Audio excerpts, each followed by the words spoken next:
Dear students, greetings to all.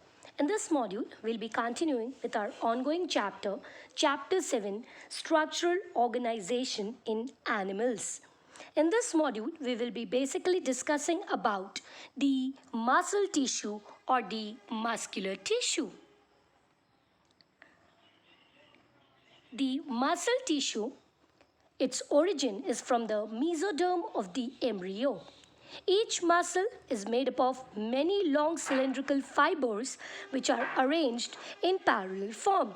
These fibers are composed of thread-like proteinaceous fibers and they are referred to as myofibrils.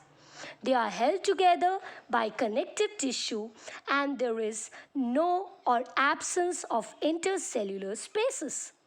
Muscular tissue have the ability to contract and relax. So basically, muscle is made up of muscle fibers called as myofibrils. They contract, that means shorten and relax. They take part in locomotion and movement. Here in the diagrammatic representation is shown the myofibrils. Striations are the bands, dark and light bands, which help in contraction and relaxation. There is presence of nucleus, which is the brain of each cell, and the filaments they comprise of the protein referred to as actin and myosin, which facilitate the process of contraction and relaxation. So when these muscle which are made up of proteins will contract and relax, that will lead to movement. Talking about the classification of muscles, that is the type of muscles. There are basically three types of muscles: the skeletal striated or voluntary muscle, the smooth non-striated or visceral muscles, and the last but not the least, the cardiac muscles which are present in the heart. Now let us study in detail about the first muscle, that is the skeletal or the striated muscle. When we see the structural, we can see that these muscles, they are elongated, they are attached to bones, they are present in the biceps. They are basically cylindrical, having blunt ends. They are not branched. The striations, that means the light and the dark bands, are very clearly visible. The muscle fibers, they are arranged in parallel fashion, and there is a sheath of tough connective tissue that encloses the bundle of the muscle fibers. So here we can see the presence of the nuclei. So this is in the diagrammatic representation is depicted the nuclei.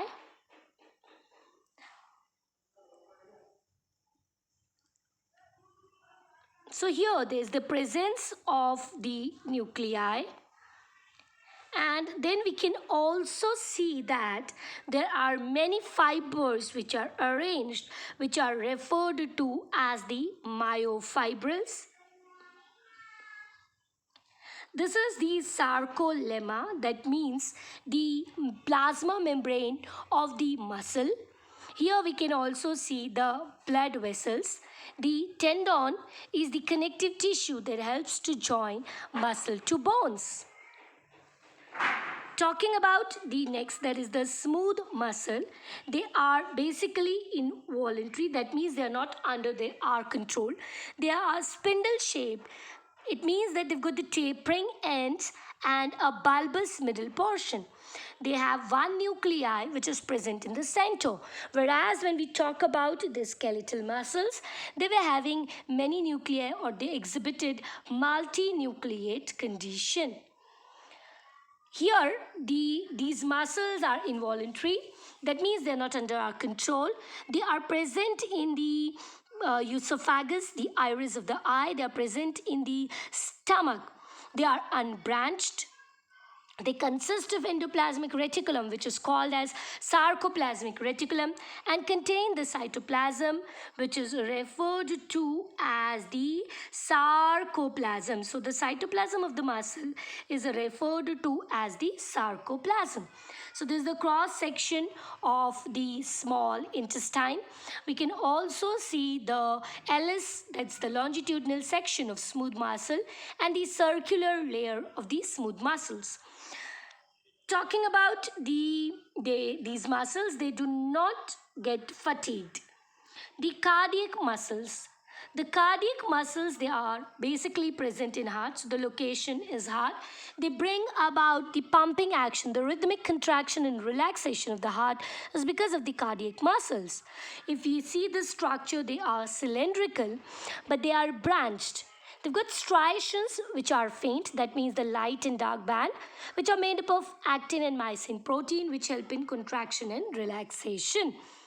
They may have one or they may have two nuclei. They are involuntary. That means that they are not under our control.